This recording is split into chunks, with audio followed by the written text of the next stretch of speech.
Or, Scott veut sauver non seulement le libre arbitre de l'homme, mais aussi le libre arbitre, la liberté souveraine de Dieu.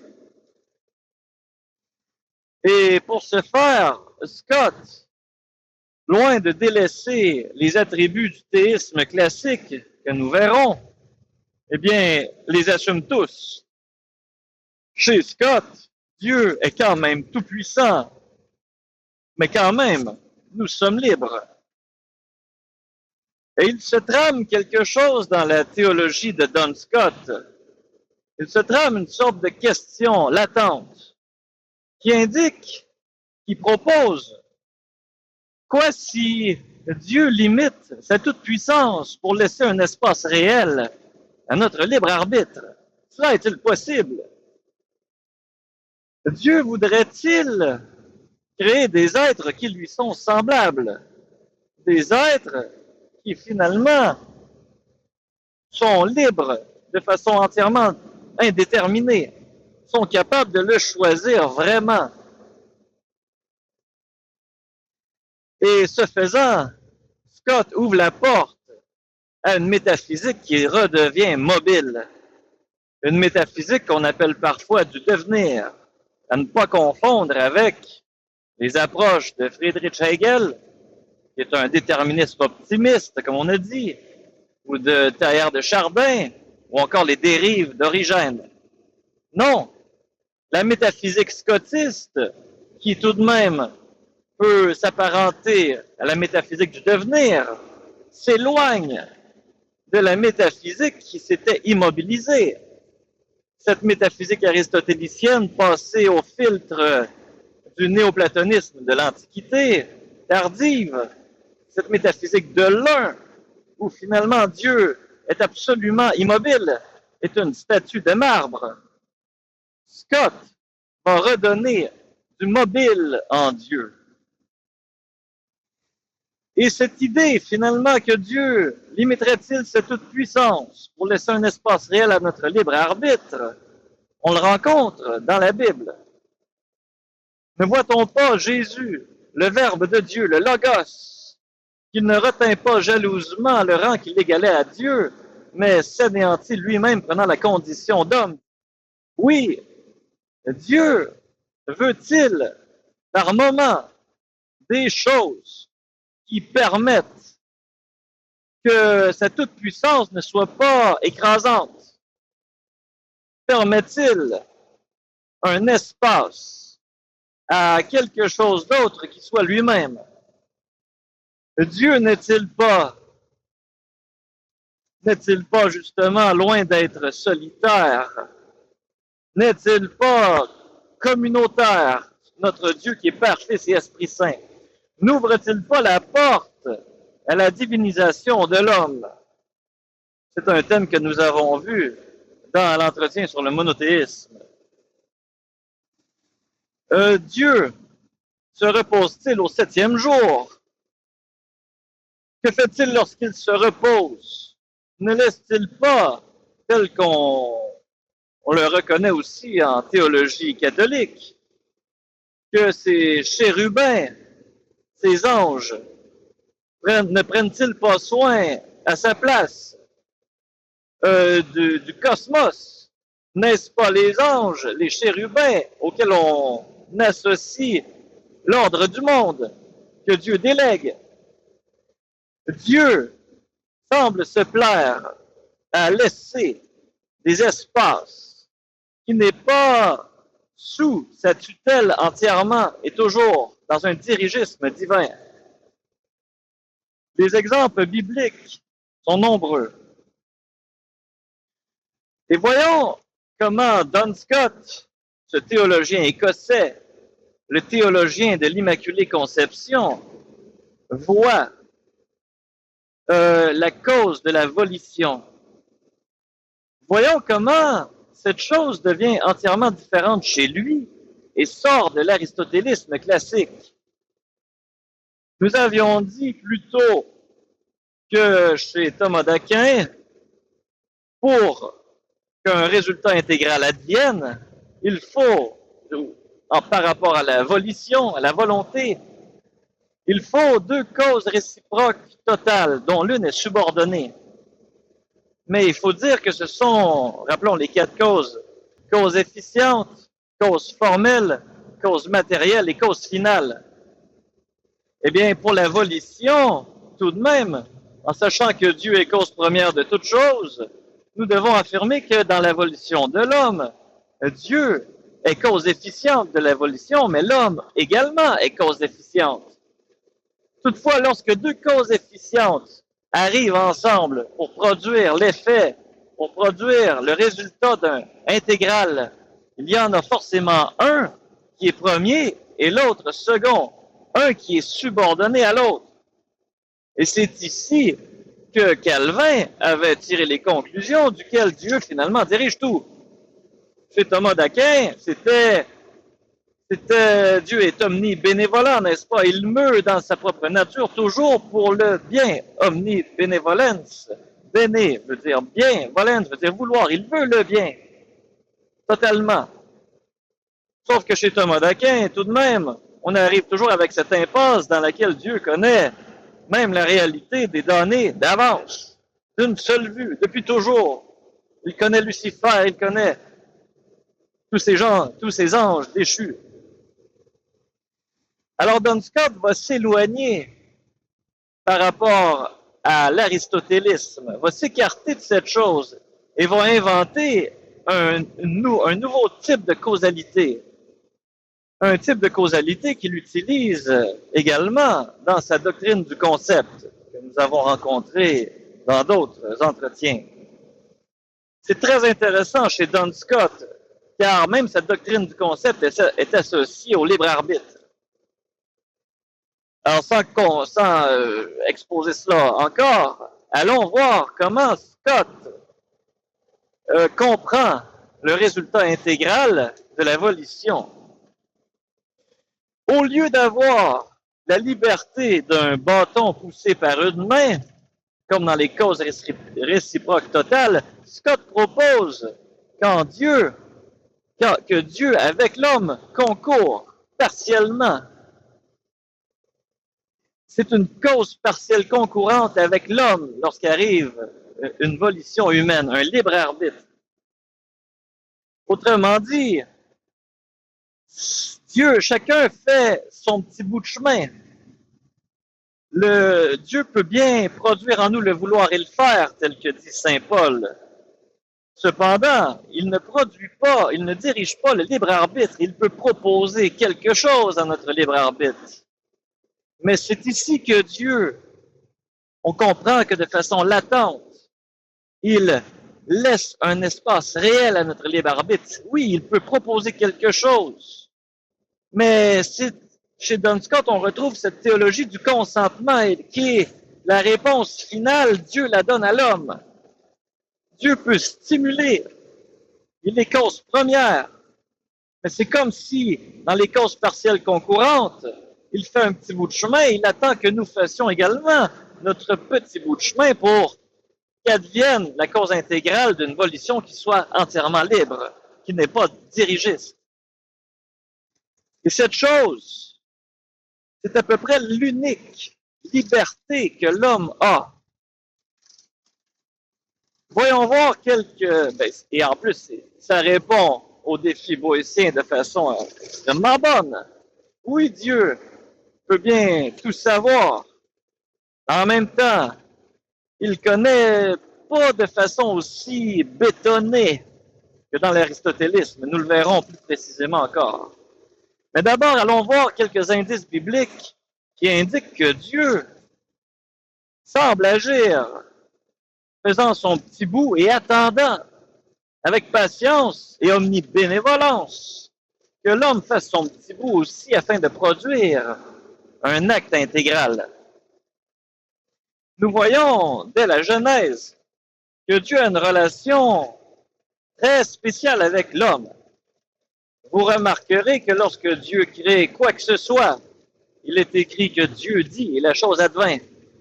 Mais aussitôt que Dieu entre en relation avec l'homme, il va concourir partiellement avec quelque chose qui est préexistant.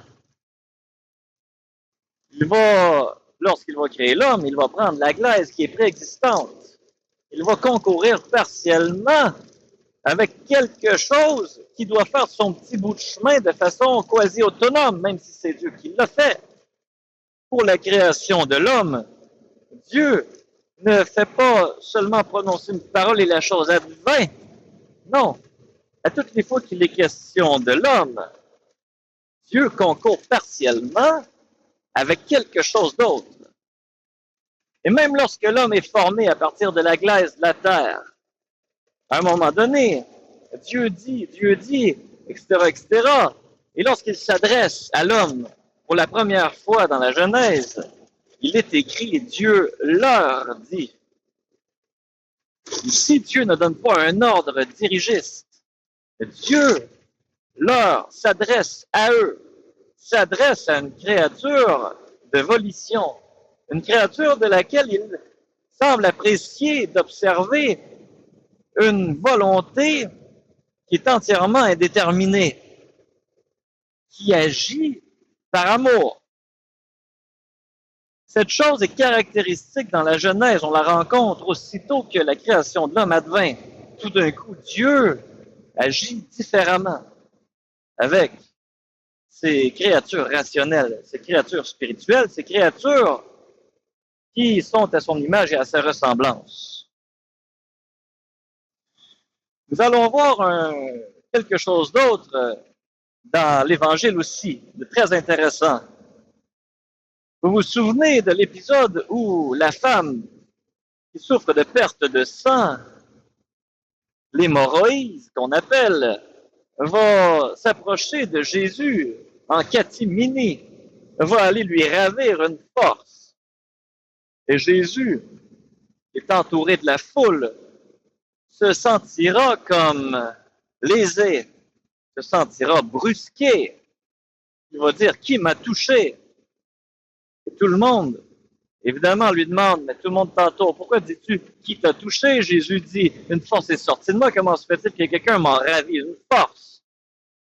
Et la femme hémorroïde est pourtant guérie.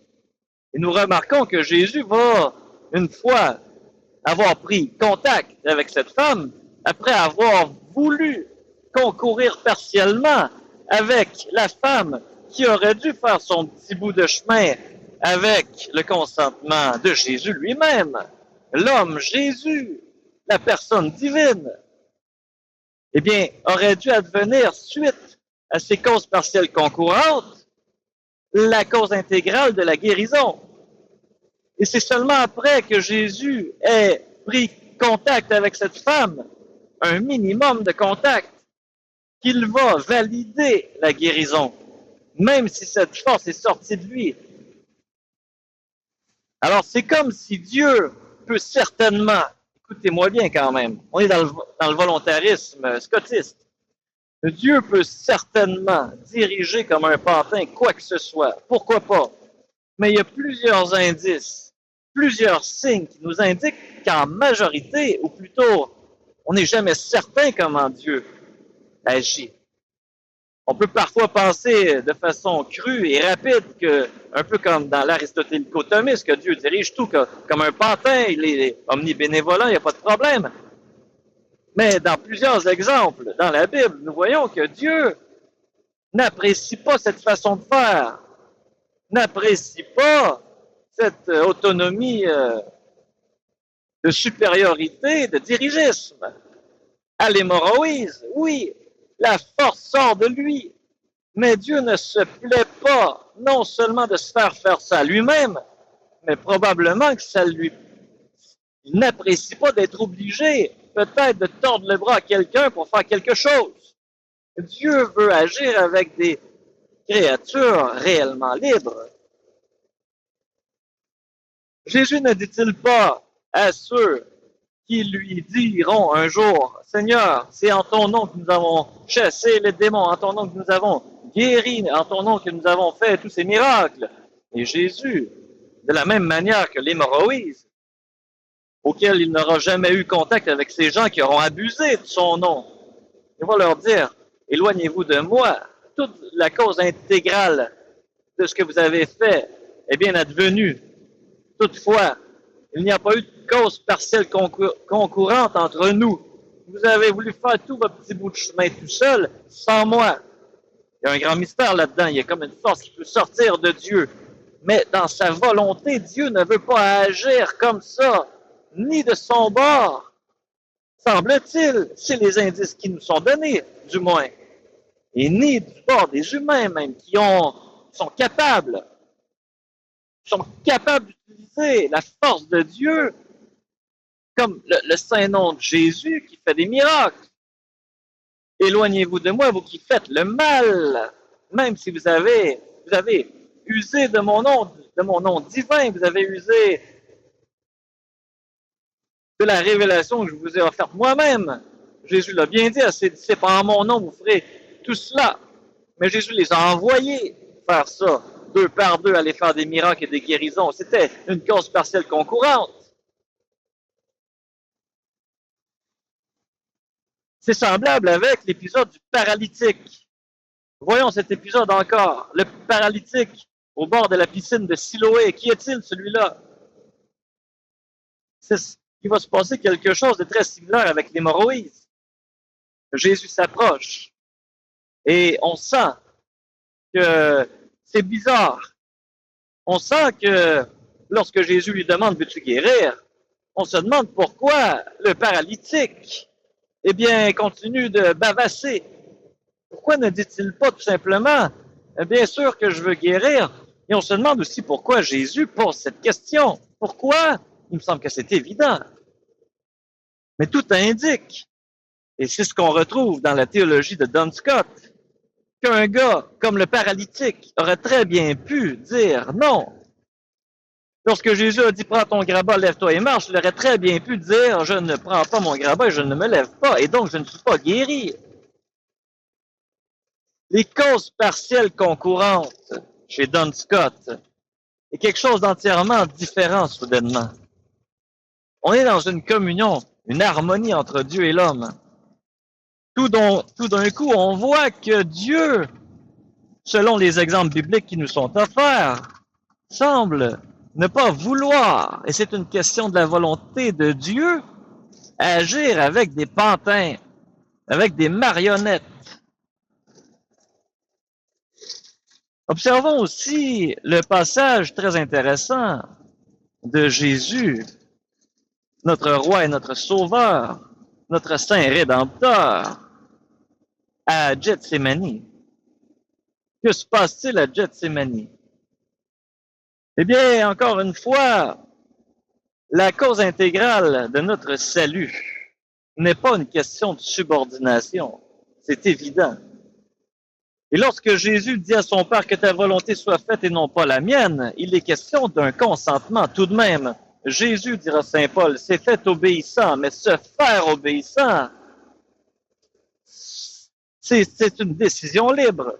C'est une décision du libre arbitre. Et la cause intégrale de notre rédemption, ce n'est pas seulement l'histoire du Fils. C'est l'histoire du Père, du Fils et du Saint-Esprit pour lesquels ces trois hypostases, nous connaissons, ils ont chacun la mémoire, la volonté et l'intellect, comme on dit en philosophie. Les trois hypostases divines ont chacun, ils n'ont pas seulement une volonté commune, non, ils sont trois personnes distinctes divines. Ils ont chacun leur volonté. Et donc, c'est impossible à ce moment-là que la volonté de l'un soit subordonnée à celle de l'autre. Et c'est la même chose pour l'homme Jésus. Jésus, cette personne divine qui a deux natures, c'est l'homme Jésus auquel il est demandé au Jardin des Oliviers que la coupe soit acceptée. Et l'homme Jésus, qui est lui-même une personne divine, n'est certainement pas d'un libre arbitre subordonné de cause réciproque totale. Non, c'est évident que Jésus, le vrai homme qu'il est, eh bien, agit en cause partielle concurrente. Chacun fait son petit bout. Il est souverainement Dieu, Jésus, mais avec deux natures. C'est ce que nous indique le concile de Chalcédoine, vieux concile auquel on attribuait deux volontés dans la personne de Jésus. Vrai Dieu, vrai homme. Alors c'est comme si dans la Trinité, le Père, le Fils et l'Esprit Saint ont mémoire, volonté et intellect, plus la deuxième nature de Jésus, la nature humaine de Jésus, qui elle aussi a une mémoire, une volonté, un intellect. Alors ceci sont des considérations philosophiques qui nous aident à comprendre en quoi le libre arbitre est quelque chose qui est extrêmement valorisé pour Dieu. Dieu crée des êtres qui lui sont semblables. Donc, Dieu est prêt à laisser un espace au libre arbitre qui soit réel, sans être dirigé. Même si je l'ai dit tantôt, il faut le répéter parce que ces paroles de Saint Paul peuvent sembler ambiguës. Saint Paul va dire, Dieu produit en nous le vouloir et le faire. Mais je répète, ce vouloir est une proposition pour le libre arbitre. Dieu peut faire monter des sentiments en nous qui veulent nous orienter vers quelque chose, mais nous devons tout de même consentir. Il y a toujours ça chez l'homme. C'est Dieu qui veut ça, semble-t-il. Faisons un petit bond maintenant et retournons plus spécifiquement dans notre sujet regardant le défi boétien, la théodicée, mais par rapport au temps. Ceci étant dit, qu'est-ce que le futur maintenant? Dieu, présenté comme la statue de marbre, qui est l'alpha et l'oméga, qui connaît le début et la fin, tout d'un coup, on se rend compte qu'il n'est plus figé dans la théologie scotiste. Tout d'un coup, Dieu est mobile. Tout d'un coup, Dieu reprend vie. Dieu n'est pas seulement en attente, l'attente que la cassette finisse. Alors, la grande question à poser, c'est qu'est-ce que le futur? Qu'est-ce que l'avenir? Mais avant tout, qu'est-ce que le temps? Et je l'ai dit tantôt, et il faudrait le souligner encore, probablement, ou plutôt le révéler encore.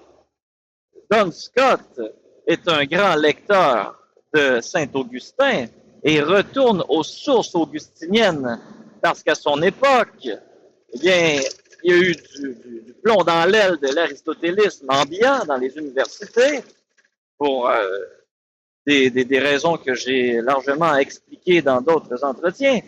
Et il va revenir aux sources augustiniennes. Et rappelons ce qu'Augustin disait au livre 11 des Confessions, dans lequel il aborde le temps. Et chez Saint-Augustin, le temps est quelque chose qui demeure mystérieux, est une spéculation duquel il n'ira pas aussi loin et aussi de façon assez autant aristotélicienne que finalement les scolastiques de l'époque de Don Scott l'avaient présenté. Chez Augustin, on retrouve cette notion bien intéressante de l'éternel présent. Quand on lit ce que Saint Augustin applique à cette notion d'éternel présent, nous comprenons que cette chose est beaucoup plus compréhensible qu'un non-être, comme on l'a largement expliqué plus tôt. Un non-être qui n'existe même pas encore et qui est déjà préconnu. Cette chose nous semble absolument fictive jusqu'à un certain point. On l'accepte parce que la grande autorité dominicaine le dit, mais cette chose, à partir de maintenant, puisqu'on valorise la métaphysique scotiste, eh bien, mieux vaut la laisser de côté. Qu'est-ce que l'éternel présent chez Augustin? Eh bien, Dieu ne voit pas d'avance le futur. Il voit le futur comme nous voyons le présent. Pour lui, tout est présent. La mémoire, dit saint Augustin, est le présent du passé. L'attention est le présent du présent et l'attente est le présent du futur. Alors, on ne s'est pas gêné chez les aristotéliciens de spéculer sur le temps, disions-nous. Mais Scott revient à Augustin. Augustin, en disant ceci, Et en prenant un recul, Saint-Augustin est au 5e siècle.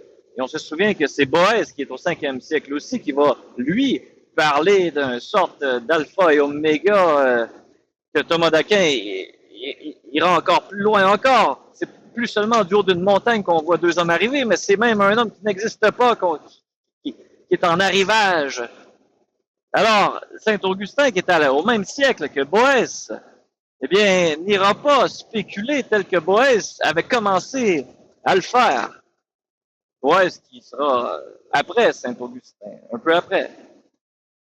Alors, chez Augustin, de vouloir préserver le futur et l'avenir, de préserver ce grand mystère duquel il n'ose pas tellement appliquer de spéculation, eh bien, en faisant ça, il veut sauver la liberté de Dieu, qui est un thème très cher à Duns Scott.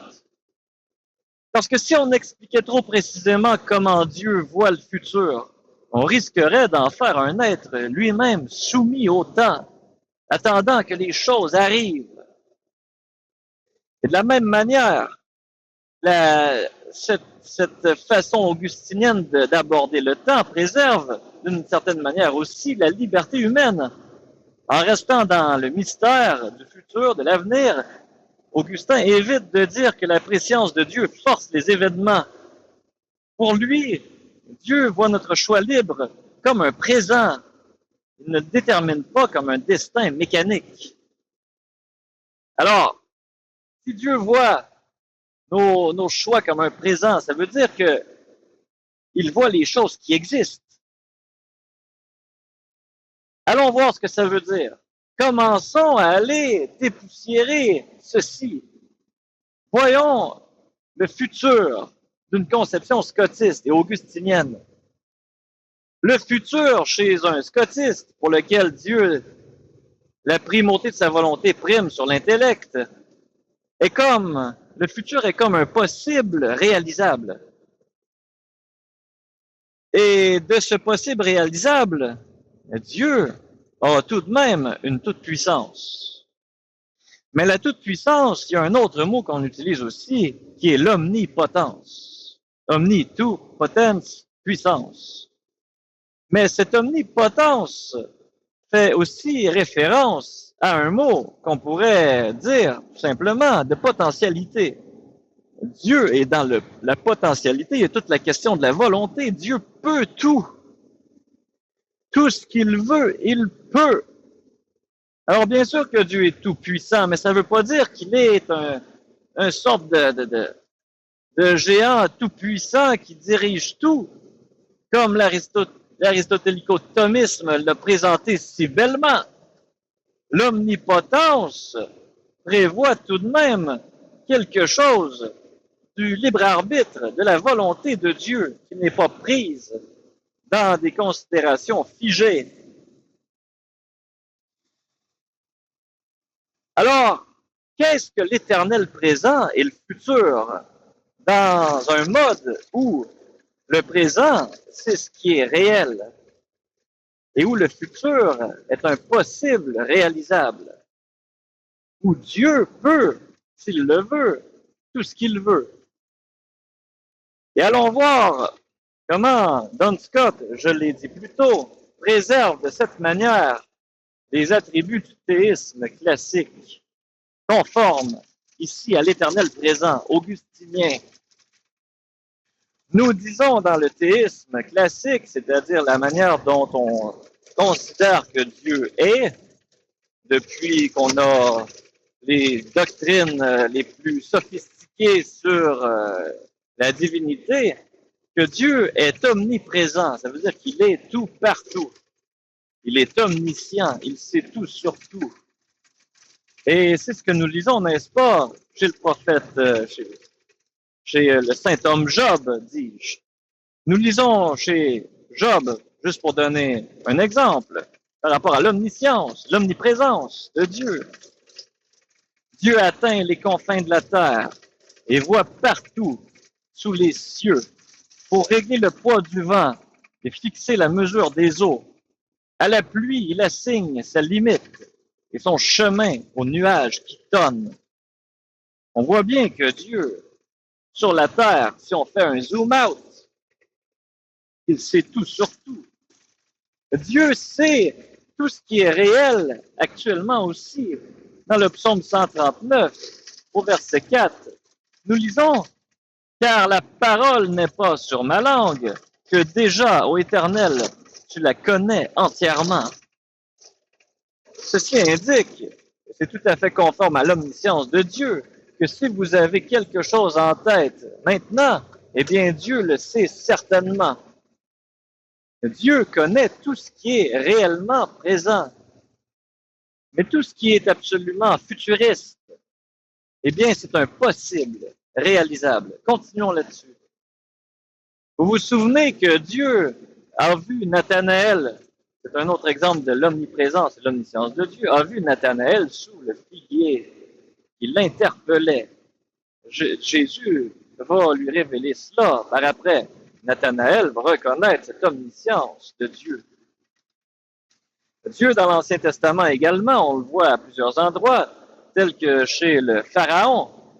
Eh bien, il voit la dureté du cœur du Pharaon, le fait qu'il ne laissera pas partir son peuple.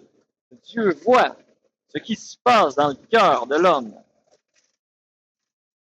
Et Dieu voit peut-être encore plus facilement encore, tel qu'on essaie de l'exposer dans la théologie du consentement, voit toute la potentialité que les hommes ont de consentir ou de ne pas consentir, mais voit encore plus facilement tout ce qui est irrationnel, c'est-à-dire toutes les lois de la physique. Vous vous souvenez que l'étoile du berger qui brillera et que les rois mages, à force de calculs très sophistiqués, iront jusqu'à trouver les temps et les moments exacts où cette étoile brille, eh bien, c'est une ancienne prophétie qui date de plusieurs siècles avant que cette chose arrive. Au livre des Nombres, chapitre 24, verset 17, c'est la prophétie de Balaam, dans laquelle les mages, suite à l'exil de Babylone, on peut penser, ont pris connaissance des prophéties judaïques pour lesquelles il y aurait une étoile un jour. Mais cette étoile, dès l'époque de Moïse, eh bien, Dieu l'avait révélée. Pourquoi? Et ce n'est pas si compliqué. Ce n'est pas un futur très difficile pour Dieu de voir cette chose. Parce que la physique suit, de toute façon, des lois qui sont toujours stables. Alors Dieu peut très facilement calculer des siècles en avance, quoi que ce soit en termes d'activité cosmique. La connaissance de Dieu, donc, par rapport aux choses irrationnelles, à sa création, eh bien, son omniscience est absolument parfaite. Et il y a une dimension de la théodicée qui a exactement un rapport avec cela. C'est une dimension dont je crois que la meilleure façon de l'aborder, vraiment, c'est du cas par cas. C'est celle-ci. C'est ceux qui disaient, à la Renaissance spécialement, comment se fait-il que Dieu est bon, que nous ayons peut-être un libre arbitre jusqu'à un certain point. On avait parfois adopté cette position, du moins par la foi. On avait foi qu'on avait un libre arbitre. Très bien, comment se faisait-il alors qu'il y avait des catastrophes naturelles si Dieu est bon et qu'il les voit arriver? Car Dieu, en effet, ne voit-il pas les plaques tectoniques dans le sol bouger? Il sait d'avance la prochaine éruption volcanique. Il voit tout, les lois de la physique qui se meuvent. Il en est lui-même l'auteur.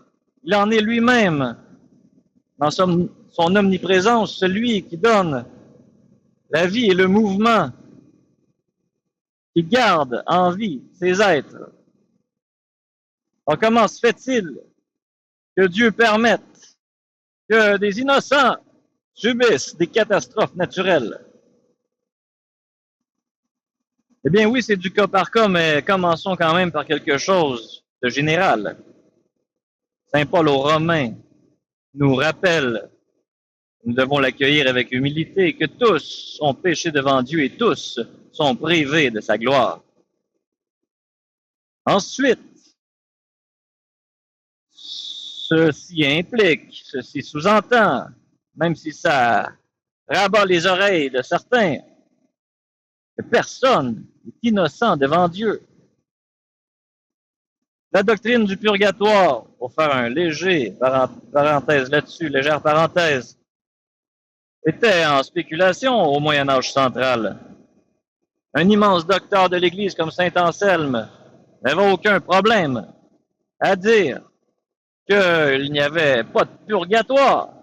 Cette chose-là était une invention, car tous ceux qui n'ont pas le baptême, eh bien, offensent Dieu. C'est la règle. Tous ceux qui ne sont pas baptisés allaient en enfer. C'était assez explicite chez Anselme. Cette doctrine du purgatoire existait déjà dans des spéculations augustiniennes chez Thomas d'Aquin, mais quand même, le docteur de l'Église, saint Anselme, qui en est un, se rappelait bien des paroles de saint Paul, qui étaient tranchées. Et donc, que tous aient péché et soient privés de la gloire de Dieu, c'est quelque chose qui regarde toute personne ici sur Terre quand même. Or, le cas par cas, cependant, par rapport aux catastrophes naturelles, il faut rapporter ces moments où un prêtre, voyant un tsunami arriver, il y a des témoignages de ça, élève le Saint-Sacrement et tous les fidèles autour de lui, à genoux en prière, eh bien, sont épargnés. Tout est dévasté autour d'eux, sauf eux-mêmes. Des témoignages comme ça, il y en a d'innombrables, depuis toujours. Tremblements de terre, éruptions volcaniques, typhons sur l'océan, quoi que ce soit, Dieu sauve. Ensuite, la liberté humaine y est certainement pour quelque chose, car oui, il y a des lieux où la pauvreté domine. Les peuples sur des îles qui sont à des endroits où les plaques tectoniques font des tremblements de terre à tout instant. Il y en a des peuples qui sont pauvres et mal pris, ils sont là. Ensuite, il y a des gens tout de même qui, dans des situations semblables, ne sont pas des pauvres. Il y a des lieux en Italie où des volcans peuvent entrer en éruption n'importe quand. Et les habitants sont tous là, à rester, à demeurer. Ils aiment leur coin de pays. Ils sont tous au courant que peut-être il pourrait y avoir des éruptions volcaniques qui pourraient tout ravager, le fameux village. Donc, quelque chose de la volonté humaine par moment aussi, lié à tout ça, aux catastrophes naturelles. Il y a des réponses qui sont données également dans la théologie mystique. Des mystiques qui nous répondent, qui nous disent, qui nous révèlent que la nature, qui était supposée être en harmonie complète avec l'humain depuis le péché originel, est comme incontrôlable. Il y a quelque chose qui fait que, non, on n'aurait pas dû vivre toutes ces choses. Qu'en est-il maintenant de la justice de Dieu? Se pourrait-il que Dieu ait des raisons de trouver bonnes qu'il arrive à une catastrophe naturelle? Eh bien, pour cela, je dis, il faut visiter les cas par cas. La théodicée en rapport aux catastrophes naturelles est une spéculation bien vague, selon moi. Et je ne crois pas qu'il faille en parler davantage. Alors là, par rapport à l'humain, il y a certains calvinistes, parce que les calvinistes, on voit souvent des débats entre eux et les gens de l'open théisme. Et les calvinistes, souvent, lorsque les défenseurs du théisme ouvert, qui ont beaucoup de problématiques, je le souligne encore, ont quand même des arguments pour garder Dieu dans son statut d'immuabilité totale. Les calvinistes ont toutes sortes de citations pour rapporter que Dieu, finalement, ne change pas et que les choses sont immuables. Eh bien, il y a comme un contre-exemple, peuvent-ils dire, il y a cette citation qu'on trouve au psaume 139. Il est écrit dans le livre, étaient tous inscrits les jours qui m'étaient destinés avant qu'aucun d'eux n'existât. On parle du psaume 139. Alors là, le calviniste moyen nous regarde et nous demande de répondre à ceci en essayant de nous piéger. Toutefois, le psaume 139 est un psaume de David. Et les mots qu'on retrouve, parce que j'ai fait exprès de prendre une traduction ici qui est problématique. Il y a plusieurs mots dans l'Ancien Testament que nous avons traduits en date d'aujourd'hui par la culture hellénistique. Tous les mots qui s'appellent exister, préscience ou prédestination sont des choses qui n'existent pas dans l'Ancien Testament. En effet, chez les Juifs hellénistiques, on commence à rencontrer des mots, et je vais citer le psaume encore avant de continuer là-dessus. Je veux quand même expliquer que le mot exister est un mot qui provient des considérations philosophiques platoniciennes. Et encore plus précisément, néo-platonicienne, pour lequel exister, c'est toute la réalité de, comme j'avais expliqué plus tôt, que l'un duquel émane un nous, duquel émane l'âme qui se détourne de sa contemplation pour faire exister. Et dans le mot exister, vous voyez le mot exit, le mot sortir, fait sortir à l'existence des choses hors d'elles-mêmes, des choses qui n'ont pas en elles-mêmes leur acte d'être, qui est une chose en métaphysique qu'on n'accepte plus depuis spécifiquement Thomas d'Aquin, qui indique que l'être, Dieu la donne comme un don immuable, comme un don. Dieu donne par donation, il donne. L'être, ce n'est pas une extension de Dieu, comme les néoplatonistes voulaient le dire, par le terme d'existence. Chez les néoplatonistes, tout ce qui existait était l'illusion par émanation qui était sortie par malheureux hasard, par malheureuse volition de l'âme.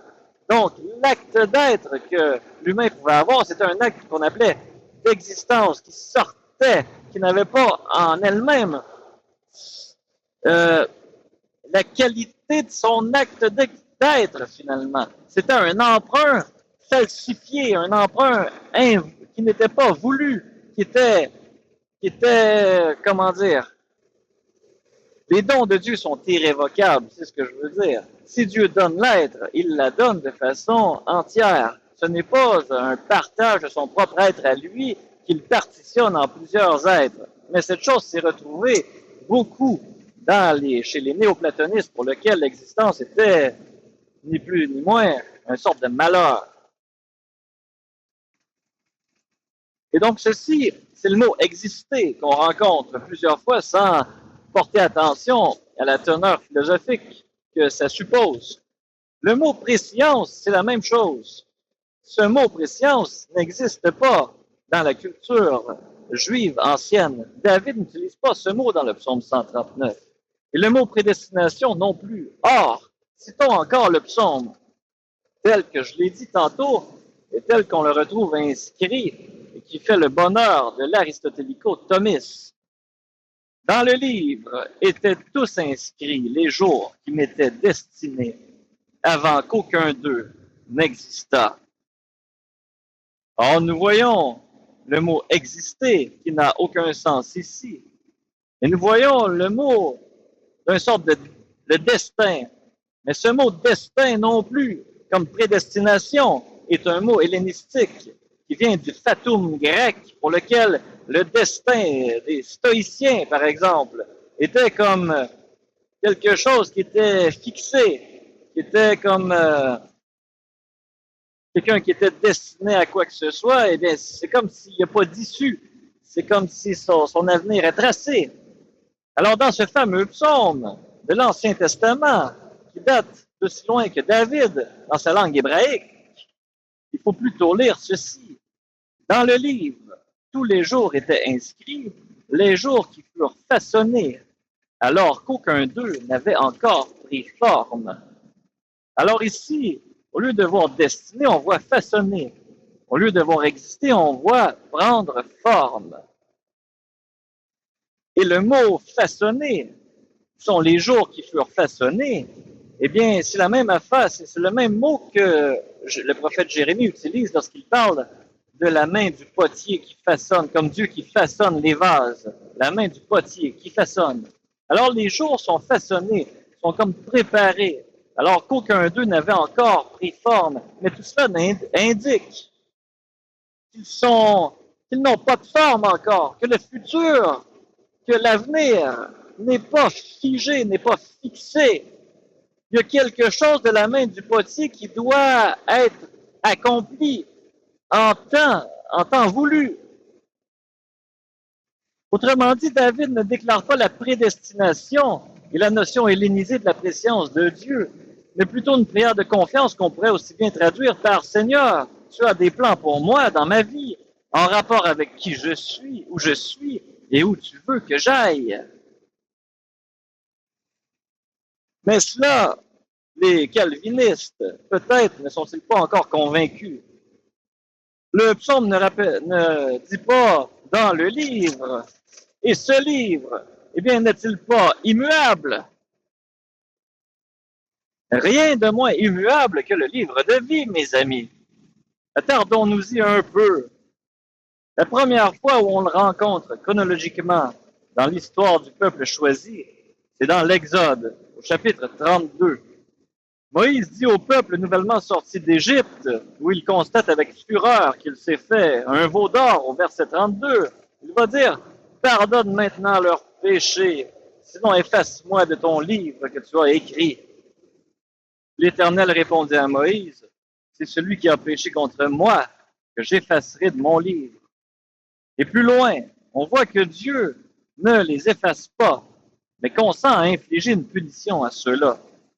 C'est la première fois qu'on croise le fameux livre, donc, et la première mention explicite du livre de vie en tant que tel.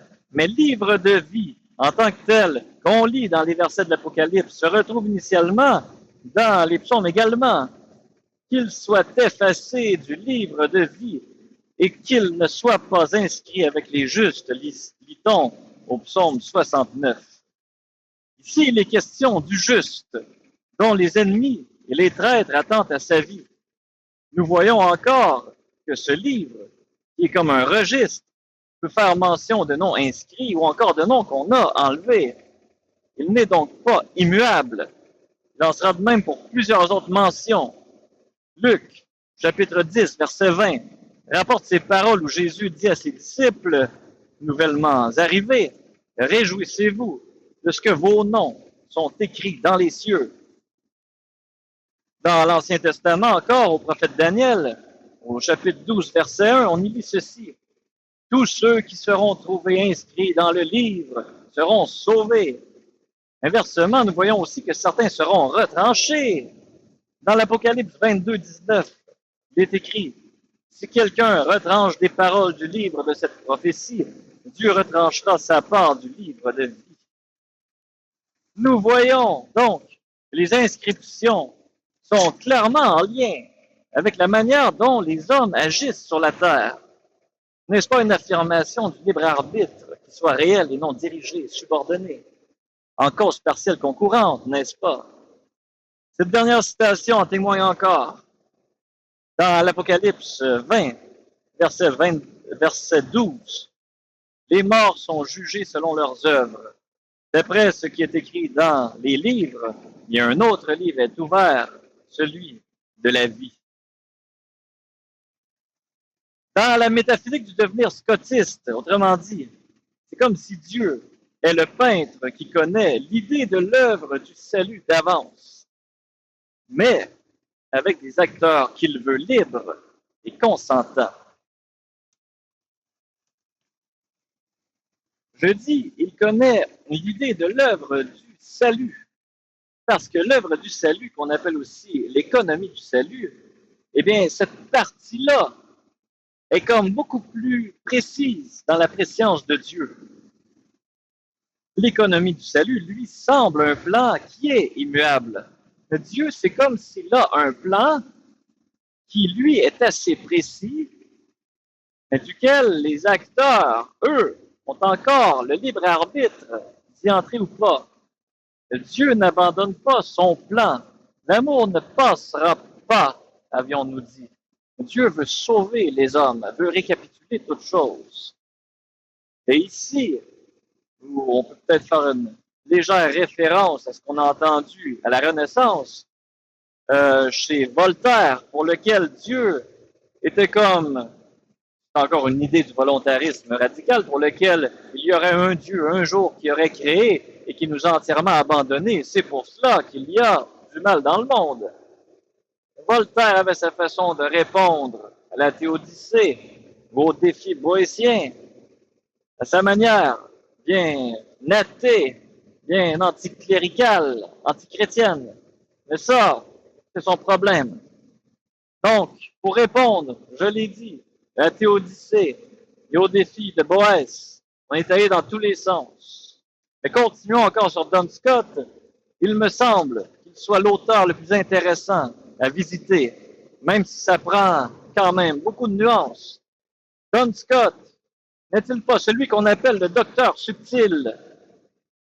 Continuons. Dans Romains 8, 28, observons qu'il s'agit encore d'une mention où il y a référence au plan du salut qui, lui, je le répète, le plan du salut que Dieu a prévu semble, lui, immuable. Romains 8, 28, toute chose concourt au bien de ceux qui aiment Dieu, de ceux qui sont appelés selon son dessein. Encore une fois, le plan. Ailleurs, deuxième lettre de Pierre, chapitre 3, verset 9, le Seigneur ne tarde pas dans l'accomplissement de la promesse. Le plan du salut encore, comme quelques-uns le croient, mais il use de patience envers vous, ne voulant pas qu'aucun ne périsse, mais voulant que tous arrivent à la repentance.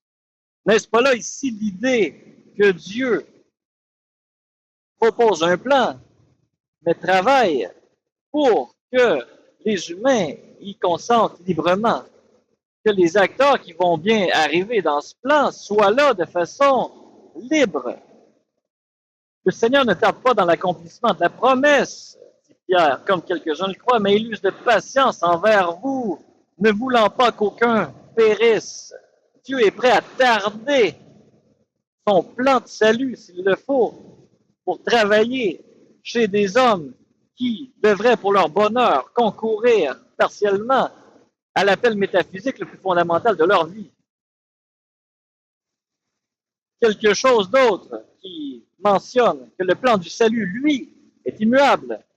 C'est dans l'Acte des Apôtres, chapitre 4, verset 28. Les chefs du peuple se sont concertés contre ton saint serviteur Jésus, que tu as oint pour faire tout ce que ton conseil, Dieu, Père, avait déterminé d'avance. Encore une fois, il est question ici du plan du salut qui est déterminé d'avance, lui. Jésus n'est-il pas l'agneau de Dieu avant la fondation du monde? Ce qui est fixé semble être l'économie du salut. Alors, maintenant, la volonté de Dieu est-elle plaquée ou est-elle nuancée? Eh bien, ce que nous voyons ici, dans les versets que nous rencontrons, nous voyons quand même certaines mentions qui semblent être parfois très fixistes. Continuons quelques citations de versets. Dans l'Acte des Apôtres, chapitre 1, verset 7, nous lisons « Il ne vous appartient pas, c'est Jésus qui parle, de connaître les temps et les moments que le Père a fixés de sa propre autorité. » C'est encore le temps où Jésus fait mention du plan du salut, l'économie du salut, c'est la fin des temps. Ailleurs, Matthieu, chapitre 24, verset 36, « Quant à ce jour, la fin du temps, et à cette heure, nul ne les connaît, pas même les anges des cieux, pas même le Fils, mais seulement le Père et lui seul. » Qu'en est-il donc? Qu'en est-il donc de ce temps qui est fixé par Dieu? Eh bien, Dieu, est-ce que ces versets nous proposent que Dieu a à un moment T, déterminé que là, ça serait fini. Peut-être bien. Dans le volontarisme scotiste, Dieu n'est contraint par rien. S'il a déterminé que dans 38 minutes, c'est la fin du monde, eh bien, c'est comme ça. Mais si la fin des temps, c'est-à-dire le jour et l'heure, est une façon de parler au sens où c'est Dieu qui va déterminer les temps et les moments, car c'est écrit au pluriel dans l'Acte des Apôtres. Les temps et les moments que Dieu fixe, on dirait qu'il y a quelque chose de moins fixé que dans la mention où Matthieu parle. Matthieu parle du jour et de l'heure. En même temps, il nargue un peu ses apôtres lorsqu'il dit cela. Dans l'Acte des Apôtres, par exemple, on voit les temps et les moments. Cela implique-t-il un moment absolument fixe et immuable, ou est-ce un moment où Dieu va déterminer par son omniscience que là, trop c'est trop, c'est le temps de revenir? Il y a quelque chose qui nous échappe là-dedans. Il y a quelque chose duquel on ne peut pas absolument déduire si c'est fixe ou mobile. Mais toujours est-il que Dieu, conformément à la primauté de sa volonté, eh bien, demeure dans le mystère d'un temps qui lui appartient. Mais cela encore ne vient pas brimer le libre arbitre, tel qu'on le dit. Le libre arbitre qui, nous l'avons dit, semble être cette chose qui est complètement mobile, que Dieu a laissé du lest, a laissé du lousse, pour que nous soyons vraiment des êtres qui le choisissent librement. Mais j'ai dit plus tôt, ce verset, Jésus, l'agneau de Dieu, avant la fondation du monde, qu'on retrouve. Alors, si Dieu est avant la fondation du monde, eh bien, cela implique-t-il qu'Adam était déjà connu comme étant pécheur? Mais qu'est-ce que ça veut dire, cette chose? Là, tout d'un coup, les calvinistes vont nous dire, vous voyez bien, tout est déterminé d'avance, avant même que Dieu fasse le monde. Eh bien, c'est comme si l'agneau de Dieu est déjà présent, le saint sacrifice. Il sait déjà qu'Adam va pécher. Mais qu'en est-il? Quelle réponse donner maintenant? Ça nous semble absolument immuable, cette chose. On dirait que c'est déterminé. On dirait que c'est dirigé, n'est-ce pas? Eh bien, il y a cette chose chez Don Scott, comme on a dit, dont le futur pour Dieu, dans lequel il donne probablement un libre arbitre indéterminé à ses créatures, le futur est vu comme une possibilité multiple et contingente. Et ce thème, déjà saint Thomas d'Aquin l'avait appliqué, lui qui est dans un fixisme absolu, pourtant, avait spéculé sur ce qu'on appelle les futurs contingents, qui est un thème que Don Scott va recycler abondamment à son compte pour protéger toute l'histoire du libre arbitre, pour répondre correctement aux défis boétiens. Alors, qu'est-ce que ça veut dire, les futurs contingents que Dieu connaît entièrement? Ça veut dire que toutes choses qui pourraient arriver, qui n'arriveront pas, eh bien, Dieu connaît toutes ses potentialités. Qu'est-ce que ça veut dire? Ça veut dire que Dieu connaissait Adam déjà s'il serait pécheur ou s'il serait obéissant. Connaissait d'avance toutes les potentialités. Or, à partir du moment où Dieu connaît absolument tout, c'est donc qu'il peut s'associer à n'importe quel titre. Donc, Jésus, l'agneau de Dieu avant la fondation du monde, puisque c'est Adam pécheur que nous avons connu, qui a marqué l'histoire, eh bien, Dieu, dans la personne du Verbe incarné, qui voulait s'incarner avant même, il faut quand même le dire, avant même la rédemption, ce qui est plus grand encore, c'est l'incarnation. Mais Jésus avait déjà, advenant le cas où Adam désobéirait, c'était déjà comme identifié à tout ce qu'il fallait faire pour que le plan de la divinisation de l'homme, parce qu'Adam et Ève ne devaient pas rester au jardin d'Éden toute leur vie, ils devaient rentrer dans la divinisation que Dieu voulait leur accorder. Alors Dieu connaissait quand même tout ce qui pouvait potentiellement arriver, donc il pouvait déjà être associé à l'agneau de Dieu, advenant le cas où Adam pêche. Donc on peut dire, ce verset, comme quoi Jésus est l'agneau de Dieu avant la fondation du monde, parce que cette chose-là était déjà connue de Dieu, mais comme un futur qui y était contingent. Ça ne veut pas dire que c'était une mécanique obligatoire qui devait arriver. Ça veut dire que Dieu connaissait déjà cette possibilité et il avait déjà la solution à cette chose. Ça devient très intéressant de voir les futurs contingents vus comme ça. Mais Dieu est encore plus omniscient dans une théologie des futurs contingents et que pourtant saint Thomas a délaissé, a spéculé brièvement, mais c'est plutôt dirigé dans un fixisme aristotélicien pour des raisons qui étaient peut-être dans la fascination scolastique de son époque pour les œuvres d'Aristote et pour, bon, c'est difficile d'expliquer. Mais reste que Dieu n'est-il pas plus grand encore dans son omniscience? Il connaît tout ce qui pourrait arriver. Il ne connaît pas seulement comme une ligne droite, immuable et directrice et dirigiste. En tout cas, par rapport à notre libre arbitre, c'est pas. Ça met du plomb dans l'aile du défi boétien. Tiens. Et donc, c'est chez saint Thomas qu'on retrouve pour la première fois cette idée des futurs contingents. Et saint Thomas a formalisé et structuré le concept de volonté permissive avec tout ça, pour résoudre le problème du mal, à sa façon. Là où Scott a préféré parler de la contingence radicale de la volonté créée. Parce que Scott est beaucoup plus... Parce que Scott est mal à l'aise avec le terme volonté permissive, parce que les dominicains l'entendent comme un décret qui de toute façon est préconnu. On est dans la métaphysique de l'acte pur dans lequel Don Scott essaie de se détacher pour s'installer plus confortablement dans la métaphysique mobile. Oui, là où le thomiste voit une permission divine dans un plan préécrit, le scotiste voit un Dieu qui soutient l'existence d'une créature libre, même quand celle-ci utilise cette existence pour s'écarter du bien. Le volontarisme scotiste devient alors bien différent.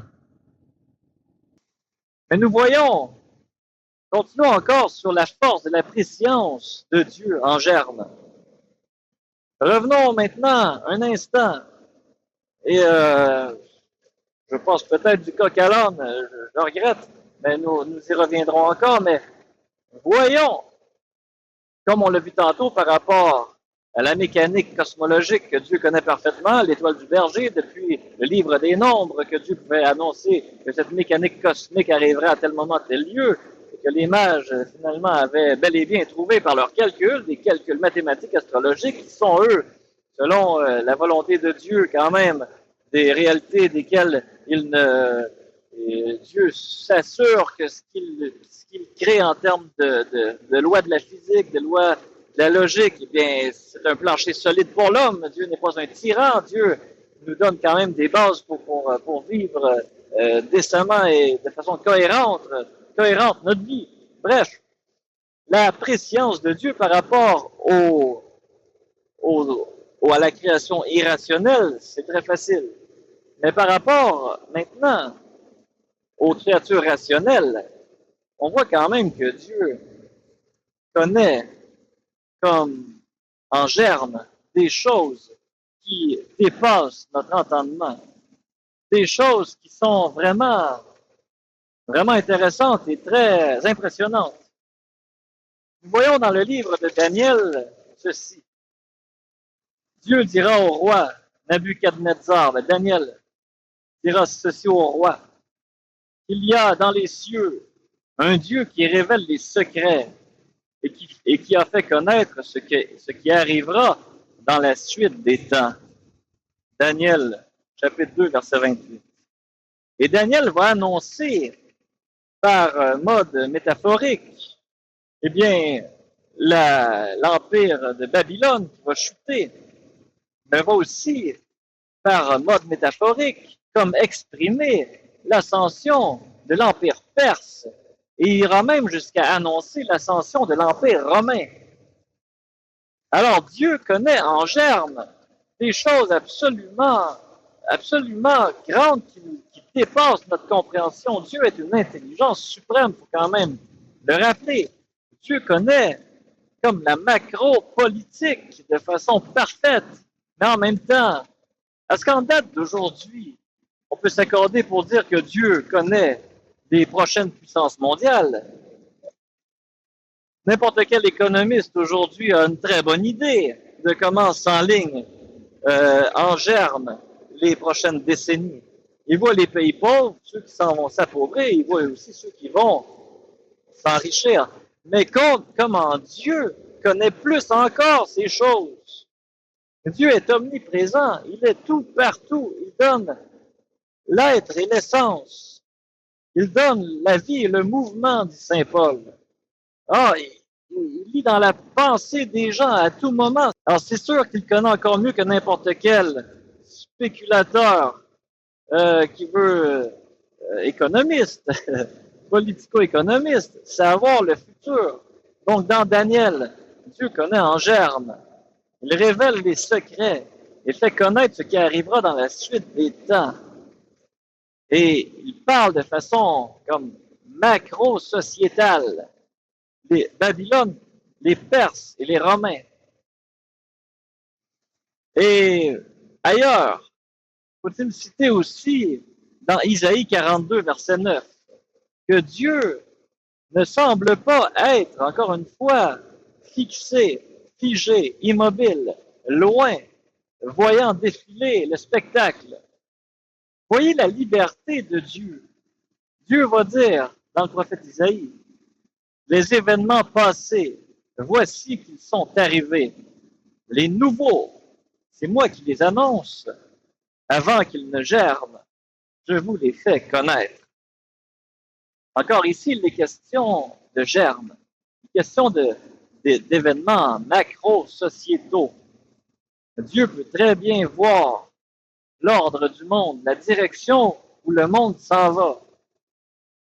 Il peut très bien voir de façon des siècles d'avance, de façon juste logique, mais par sa connaissance suprême à lui, qui nous est impossible à nous, connaître les événements en germe.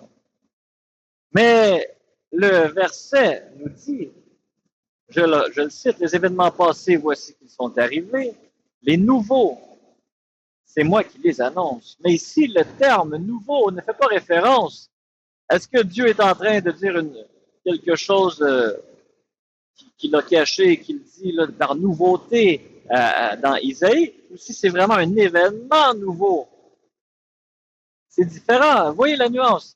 Est-ce que Dieu est en train de faire une nouvelle révélation que lui connaît depuis toujours, ou s'il annonce quelque chose qui sera complètement nouveau de son cru? Eh bien, la traduction, quand on lit ce terme nouveau, Isaïe 42, 9, indique que c'est un événement qui est nouveau. Dieu est libre. Vous voyez la liberté de Dieu. Il n'est pas contraint par quoi que ce soit, par aucune chronologie, par aucun plan figé qu'il ne peut plus toucher, comme une mécanique qui est en branle et puis qui suit son cours et qu'il ne peut plus modifier. Dieu annonce des nouvelles choses, des nouveaux événements. Alors, dans une métaphysique du devenir scotiste, la grande question nouvelle qui se pose, c'est comment Dieu va-t-il réussir avec des créatures qui sont réellement libres, si c'est ça qu'on propose? Eh bien, faut-il citer le psaume qui dit que Dieu s'est assuré la victoire, n'est-ce pas? Dieu s'est assuré la victoire. Et pour ceux qui n'auraient pas pris connaissance de l'entretien sur le principe d'individuation, nous devons faire référence à l'étcheité chez Don Scott. C'est Dieu qui détermine, qui s'assure la victoire, mais avec des êtres qui parfois vont sortir de nulle part. Qui sont-ils? Ce David, ce jeune berger sorti de nulle part, qui va changer le cours de l'histoire. Qui est-il? ce prophète Jérémie qui, comme un feu à l'intérieur de lui, se sent comme poussé à se surpasser pour annoncer, comme un prophète de malheur, les choses qui vont servir à émanciper son peuple dans l'avenir. Qui est-il, ce saint homme Job, qui, à l'invitation de tous, va persévérer et aller jusqu'au bout de l'épreuve abominable qui l'assaille? Qui est-elle ensuite? Quelqu'un de puis-je dire récent, cette Jeanne d'Arc, femme soldate, qui va diriger des régiments d'hommes pour aller combattre des Anglais, et tant d'autres exemples. Dieu s'est assuré la victoire. Mais, encore une fois, il y a des contre-exemples. Dieu s'est assuré la victoire, mais visiblement, le libre arbitre de l'humain, aussi indéterminé qu'il soit, tel que Dieu semble le vouloir, eh bien, peut vraiment corrompre l'étchéité que Dieu a fabriquée. Dieu, parfois, a mis sur terre des héros. Et ces héros se sont entièrement détournés du plan prévu, semble-t-il. Prenons l'exemple de Saül. Saül, on s'en souvient, cet homme que Dieu a choisi parmi tout son peuple, le premier roi d'Israël, celui que personne n'attendait. Saül, cet homme qui finalement sera extrêmement bon, mais qui deviendra extrêmement mauvais. Saül, semble-t-il, a usé son libre arbitre contre Dieu. N'est-ce pas ce que Adam a fait? Adam avait tout pour bien fonctionner. Et s'il s'est détourné de Dieu, ce n'est pas par un péché de raison, d'intellect. C'est clairement par un péché de libre arbitre indéterminé. Dieu retient cette toute-puissance pour laisser un espace réel à notre libre arbitre. Donc, Lucifer, c'est la même chose. Non serviam, c'est un cri de la volonté, ce n'est pas un cri de raison. C'est pas dire Dieu, tu as tort, c'est faux ce que tu es en train de faire, c'est pas une bonne idée. Non, Lucifer dit seulement non serviam, je ne veux pas, je me détourne volontairement. Pourtant, il était le plus grand, le plus beau, le plus proche des anges. Qu'en est-il pour Salomon? Salomon, c'est la même chose. C'est celui qui va bâtir le temple de Jérusalem. C'est celui qui aussi va glisser vers les pires excès, va être un polygame excessif, va devenir un idolâtre, va devenir quelqu'un d'abominable. Et qu'en est-il pour Judas, qui a été un apôtre privilégié de Jésus? Que se passe-t-il avec Judas? On va revenir avec lui, vous verrez. Eh bien, Dieu est indulgent et patient, même avec les chevaux récalcitrants. Pourquoi des chevaux? Eh bien, j'ai oublié de le dire peut-être, mais les causes partielles concurrentes. Eh bien, c'est comme de dire, et je l'ai dit aussi plus tôt, la seule liberté qu'on a, c'est notre libre arbitre. Dans les causes partielles concurrentes, chacun fait son petit bout. Dieu est prêt à nous proposer de l'intérieur des choses, est prêt à mouvoir en nous, comme dans le prophète Jérémie, un feu. Mais la seule partie réelle que nous on a, c'est le consentement. Dieu propose, l'homme consent, mais Dieu ensuite va disposer absolument tout pour que l'étchéité, finalement, la personne qui concourt partiellement au plan divin, accomplisse parfaitement la mission. Dieu va équiper entièrement, comme dans l'attelage. On n'est plus aussi libre que le bâton mu par la main, disais-je. Mais on est aussi libre que le cheval qui tire le char, le résultat intégral d'une action par cause concurrente partielle. avec Dieu, qui est comme le second cheval. Si Dieu tire, nous décidons de tirer avec lui. Mais à qui appartient l'attelage? À qui appartient la bride? À qui appartient tout? Ça appartient à Dieu. Comment se fait-il que nous nous retrouvons dans cet attelage? C'est parce que nous avons consenti. Dieu va proposer. Nous allons consentir. Dieu va ensuite disposer de tout. Et en pensant de cette manière, on s'écarte du pélagianisme pour lequel l'homme ne fait pas son salut, évidemment. C'est Dieu qui va équiper Samson en ayant une force surhumaine. C'est Dieu. Samson va seulement consentir à jamais se faire couper les cheveux, tiens. Mais tout ce que Dieu donne chez ces héros qu'on rencontre, eh bien, on peut penser que le héros a consenti à ce que Dieu a proposé intérieurement. Dieu crée en nous le vouloir. Mais nous devons consentir. Alors Dieu est indulgent et patient, même avec les chevaux récalcitrants, hésitants. Nous le voyons sans cesse dans l'histoire sainte. Jonas, qui ne veut pas avertir les Ninivites. Moïse, qui a peur de parler. Mais oui, si quelqu'un décide de s'obstiner, de ne pas consentir à son appel métaphysique, on peut penser qu'il passe à côté d'un dessein divin, c'est vrai, un plan divin. Quelqu'un d'autre pourrait même l'accomplir à sa place. Saul va être remplacé par David, n'est-ce pas? Tout dépendant de ce que c'est. Et ça ne fait pas que Dieu perde tous ses moyens, ou même qu'il ne puisse plus réutiliser le cheval qui reviendrait contrit pour mener à terme la même mission ou même pour en obtenir une nouvelle. Dieu est grand. David va se repentir de sa bévue. Il va se repentir et va se retrouver favorable à Dieu par après. David, à l'inverse de Saül, qui restera lui obstiné dans sa folie, mais David, lui, va revenir à ses sens et va continuer de servir Dieu. Chez Don Scott, il y a cette idée qui semble aux archétypes dont parlait déjà Saint Augustin. Je suis encore dans le thème qui fait référence au principe d'individuation. Ces héros que Dieu met sur la terre. Ces héros qui assurent la victoire de Dieu, qui arrivent là, comme ça dans l'histoire.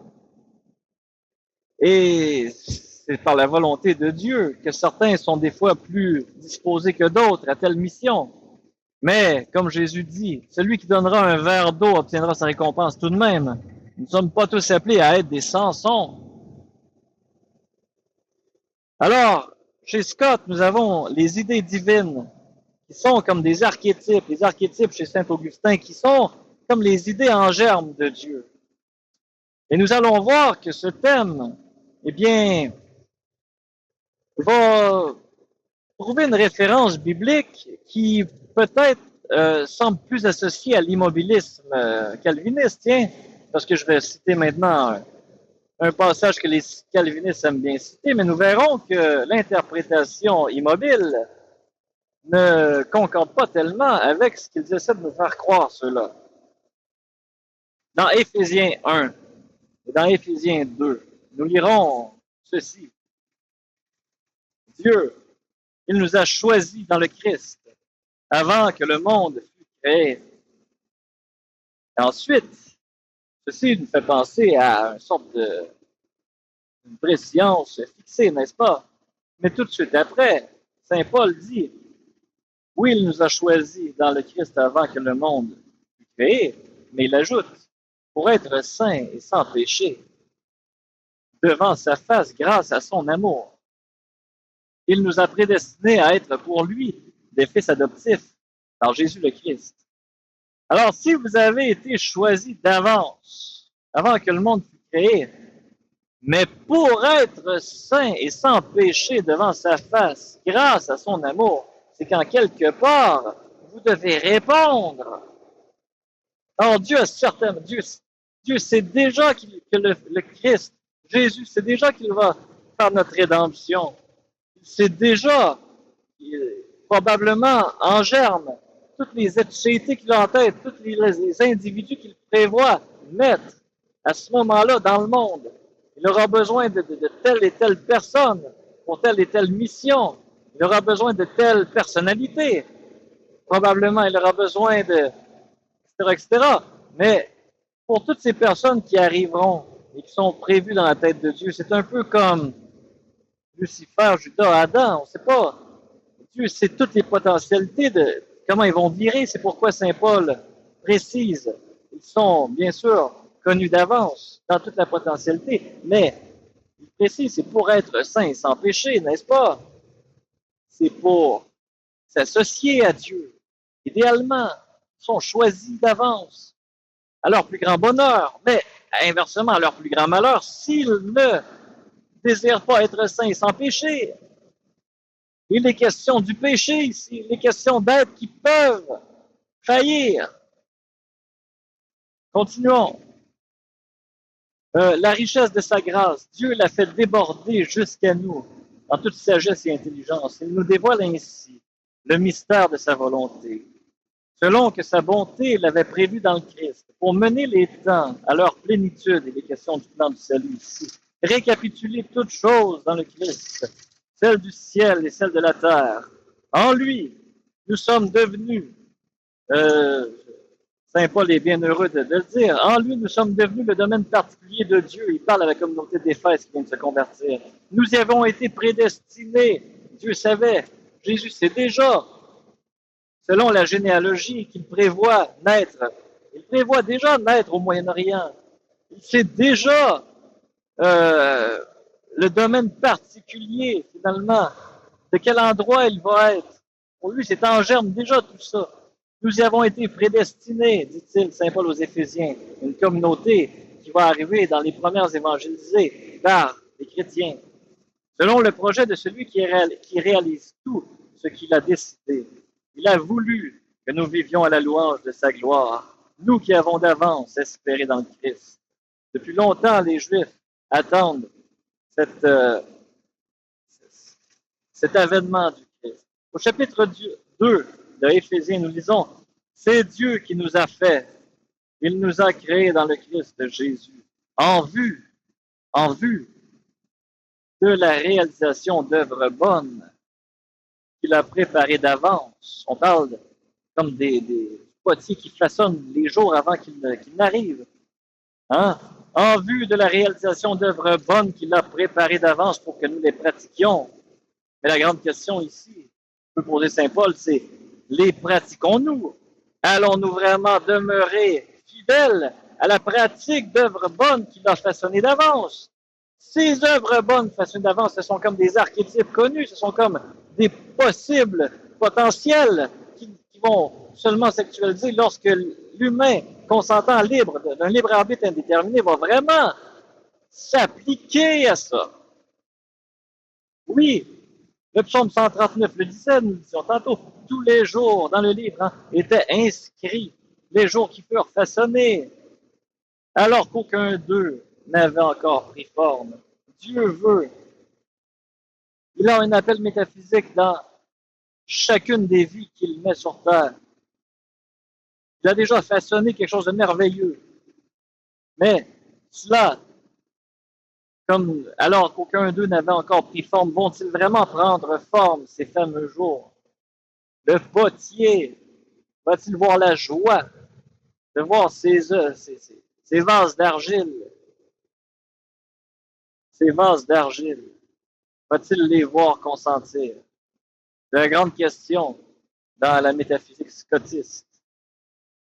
Oui, Dieu propose, il stimule, l'homme consent, et Dieu va disposer. On parle de la théologie des sacrements, ou plutôt la théologie de la grâce, tiens.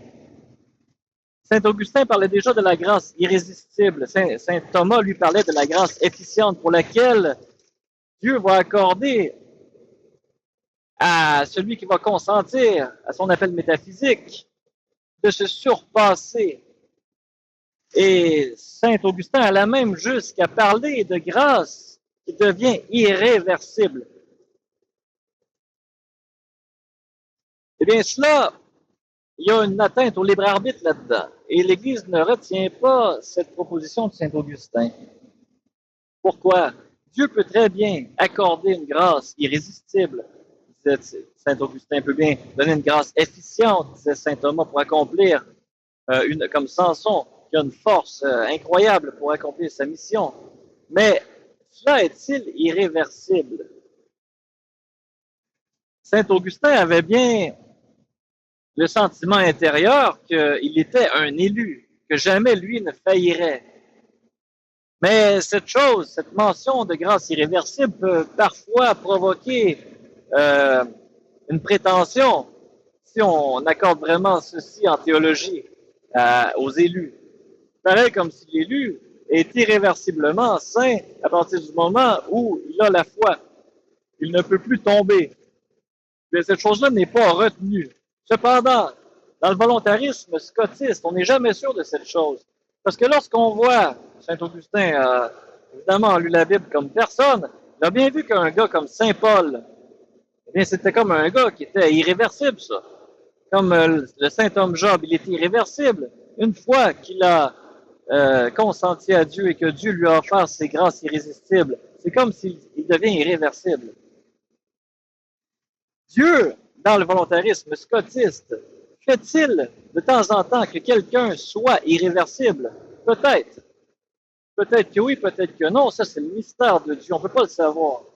Il y a quelque chose qui est sûr, on n'aime pas proposer ça en théologie pour ne pas provoquer, justement, comme je l'ai dit, de prétention de sainteté. On n'est jamais sûr si saint Paul, finalement, avec l'écharpe dans sa chair, eh bien, vit-il un combat qui... C'est un immense saint, saint Paul, mais combat-il vraiment? Est-ce qu'il trouve vraiment ça difficile? Par moments, on sent que saint Paul est-il irréversible? Est-il vraiment libre? Est-il vraiment... Alors, dans la théologie scotiste, on est prêt à accepter que saint Paul, peut-être, il est irréversible. Dieu avait vraiment besoin de lui. Et puis, omnibénévolent tel que Dieu est, si jamais il voulait décider de mouvoir quelqu'un comme un pantin, ou plutôt de jamais brusquer quelqu'un, de le mouvoir dans sa nature propre, pour reprendre les termes de saint Thomas d'Aquin, tiens, qui est déjà un peu mieux, pourrait-il vouloir que quelqu'un obtempère absolument sans jamais faillir? Eh bien, pourquoi pas? Pour la plus grande gloire de Dieu, le salut du monde et la jouissance éternelle, la béatitude éternelle d'un humain qui, peut-être, serait manipulé pendant un instant pour une mission très spécifique. Peut-être que Dieu pourrait le faire. Il n'y a pas de problème. Mais en même temps, ça serait provisoire.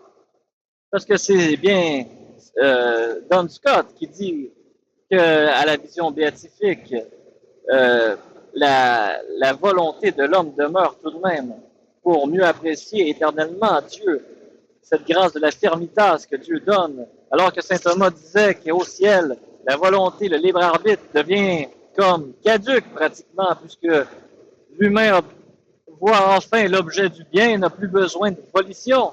Eh bien, le bienheureux Don Scott dit plutôt que non, la volonté demeure. La volonté demeure pour mieux apprécier encore cette magnifique, l'infinitude de Dieu. Tiens, c'est un terme que j'ai expliqué dans un autre entretien, cette chose. Bref. Oui, l'etcheité, le principe d'individuation, Dieu s'assure la victoire. C'est la clé. Dieu crée des humains très spécifiques des fois, selon des besoins, selon... et ceci fait peut-être référence à le fameux 4e commandement, qui était connu chez les scolastiques comme étant le premier commandement de la 2e table. Dans l'Ancien Testament, on rencontre qu'il y a 2 tables de la loi. Alors, chez les scolastiques, souvent, on a démontré, on a voulu plutôt mettre d'un côté ce qui regardait Dieu, les 3 premiers commandements, et les restants sur la 2e table qui regarde l'homme. Mais pour que les premiers, quand même, la première table soit observée, il faut quand même qu'il y ait des humains qui adorent ce Dieu. Bref, Toujours est-il que le quatrième commandement, qui est d'honorer son père et sa mère pour vivre longuement, est le premier commandement de la deuxième table chez les scolastiques. C'est le psalterion c'est ce qui fait le pont entre les deux tables, disait déjà saint Augustin. Il y a quelque chose d'important dans la génération des hommes. Et comme je vous l'ai dit, il y a quelque chose comme d'une cause partielle concourante. Dieu concourt à la génération en créant l'âme, dit-on. Comme dans la Genèse, lorsqu'il s'adresse à l'homme en lui disant, euh, en, Dieu leur dit, multipliez-vous. Alors, et nous voyons que Dieu, comme dans le prophète Samuel, nous nous souvenons de la maman de Samuel, Anne, qui demande à Dieu dans sa vieillesse de lui donner un fils, et Dieu va lui donner un fils, mais elle lui avait bien dit à Dieu, je vais te l'offrir, mon fils, afin qu'il grandisse dans la sainteté selon ta volonté. Et à partir du moment où Anne dit ça à Dieu, eh bien Dieu va lui accorder ce Samuel comme une cause partielle concourante. Samuel va être comme une exéité absolument distincte de tous les autres, va être comme important dans l'histoire d'Israël. C'est pareil comme un Saint Patrick. Qu'y a-t-il celui-ci qui récite les 150 psaumes à tous les jours? Eh bien, c'est Saint Patrick qui va convertir l'Irlande au complet quand même, avec la culture des druides et tout ce que vous voulez. C'était extrêmement compliqué. Qu'y a-t-il ce Saint Patrick qui a une piété qui surpasse toute attente, on n'a jamais vu, entendu quelqu'un qui a tous les jours fait 150 psaumes. Saint Patrick le faisait.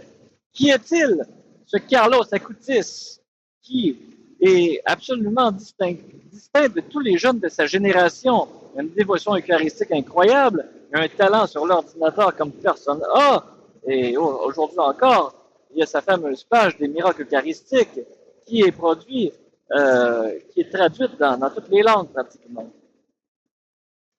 Oui, Dieu, le secret de Dieu, on dirait, c'est d'agir dans la génération des hommes. Le psaume 126 fait mention de ceci. Des fils, voilà ce que donne le Seigneur. Des enfants, la récompense qu'il accorde, comme des flèches aux mains d'un guerrier ainsi, des fils de la jeunesse. Ceci étant dit, revenons au futur contingent dont je voulais parler. Et un petit retour, comme je voulais le faire, sur Judas.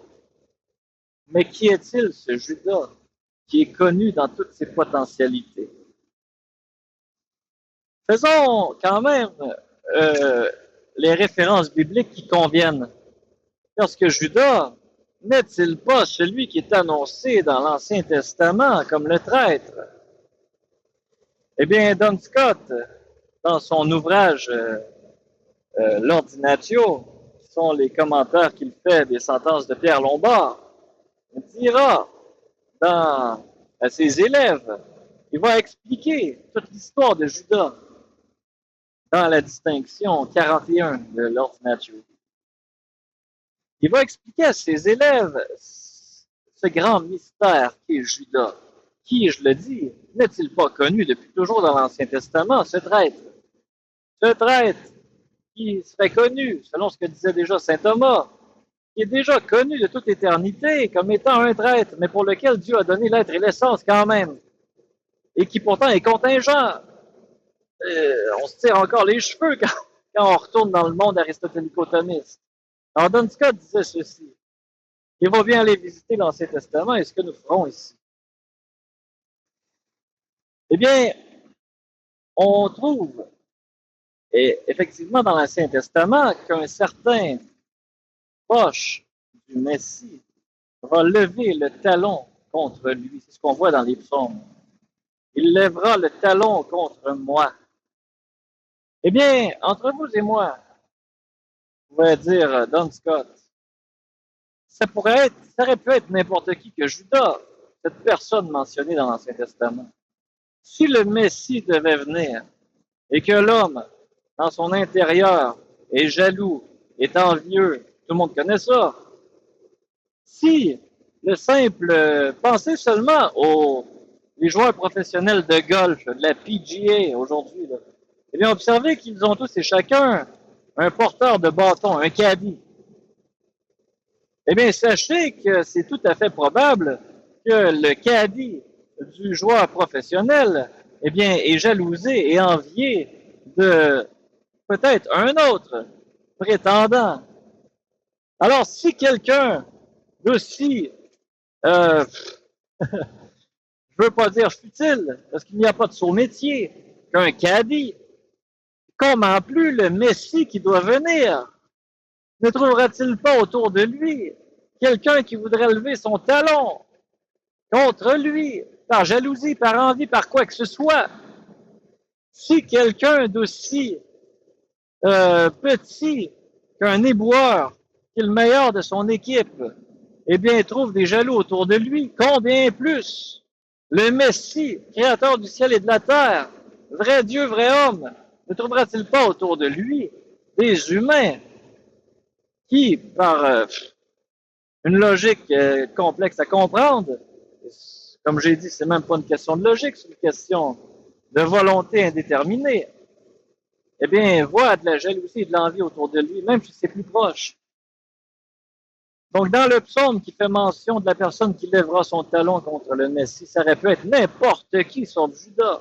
C'était évident et c'était facile de prédire ça dans l'Ancien Testament. Jésus était entouré de milliers de disciples. Ça aurait pu être n'importe lequel de ses disciples. Et probablement que Judas n'a pas été le seul à faire des coups de cochon à Jésus. Probablement que Jésus a eu plusieurs personnes qui ont voulu lever son talon contre lui. Mais cette fameuse parole, on l'a associée rapidement à Judas. Quoi d'autre? Eh bien, nous rencontrons dans la Bible, Judas est appelé fils de la perdition. Cependant, ce terme-là est arrivé après les événements.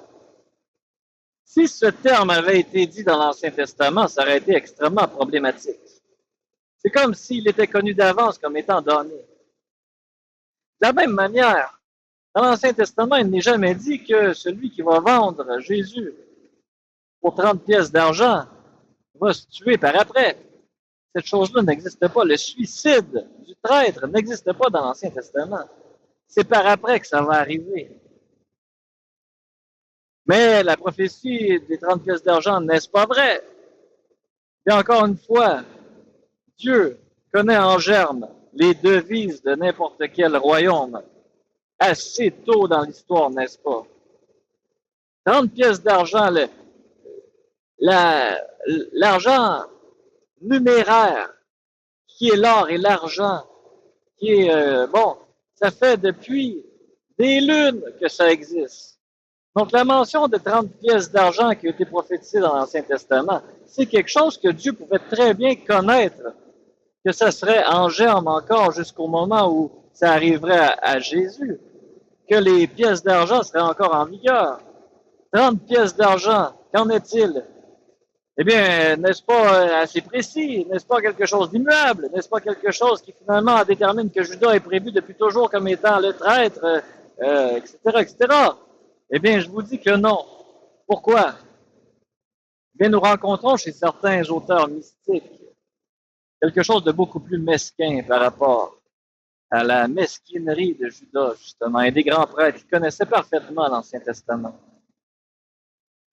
C'est comme si Judas, par mesquinerie, dis-je, était prêt, ou les grands prêtres, pour respecter la prophétie liée aux 30 pièces d'argent, c'était seulement conformé par conformité prophétique à cette chose. C'est comme si Dieu démontrait à quel point l'homme est corrompu, est capable d'être corrompu, est capable de prendre les saints oracles et d'en faire, de les désacraliser, de finalement les utiliser, mais par ironie, par sarcasme. On rencontre effectivement que les grands prêtres, conformément à ce qui est annoncé pour le Messie, vont seulement donner 30 pièces. Après tout, c'est bien ce que Dieu veut. Mais les grands prêtres crachaient sur l'incarnation. Les grands prêtres crachaient sur le plan de Dieu. Il y a quelque chose là-dedans qui est absolument mesquin, qui était connu même. Si vous pensez que l'histoire des 30 pièces d'argent était inconnue dans les prophéties, eh bien, c'est évident que non. Les scribes et les pharisiens connaissaient ces choses parfaitement. Donc ici, ce n'est pas une mention qu'on peut absolument établir qui était prédit d'avance depuis toujours que c'est Judas, etc., etc. Non, ça ne veut pas dire ça. D'ailleurs, ce qui est bien intéressant de comprendre par rapport aux prophéties messianiques dans la tradition juive, et c'est peut-être le temps de le dire ici, eh bien, c'est que la prophétie liée aux agissements ne sont pas du futurisme divinatoire dans l'Ancien Testament, non. La prophétie juive, en réalité, manifeste la manière dont il faudra agir lorsque tel événement va arriver. C'est entièrement différent d'une pratique futuro-divinatoire. Ce n'est pas la même chose que lorsque Dieu peut prédire d'avance des cycles cosmiques précalculables, puisque ceux-ci suivent des lois qui sont pratiquement immuables, puisque c'est Dieu qui en a voulu ainsi. Le seul qui peut changer les lois, faut-il le rappeler, c'est Dieu lui-même. Or, si les lois sont inchangées pour nous, les humains, à 100% du temps, sauf dans le cas de miracles, où là, on voit la main de Dieu agir souverainement sur la création, ça implique que Dieu peut prédire de façon future une mécanique qui respecte les lois de la physique. Mais vous remarquerez qu'à toutes les fois où il s'agit de prophéties qui fait mention d'être rationnel et libre, il y a toujours une sorte de flou. Ce n'est pas un pré-calcul. Non. La prophétie juive messianique se rapporte à la manière d'agir, je le répète, lorsque tel événement va arriver. Or, c'est par dérision prophétique que les 30 pièces d'argent arrivent dans l'histoire. Lorsque Judas rencontre les grands prêtres, on peut s'imaginer la conversation, la mesquinerie, le sarcasme. D'ailleurs, c'est saint Matthieu qui rapporte cet épisode. Et il va mentionner que cette chose arrive telle que l'avait annoncé le prophète Jérémie. Toutefois, nous savons, et c'est saint Augustin qui a été un des premiers à commenter ce passage, nous savons que saint Matthieu fait un tissage de cet événement. Non seulement la mention des pièces d'argent ne se trouve pas dans le prophète Jérémie, mais dans le prophète Zacharie.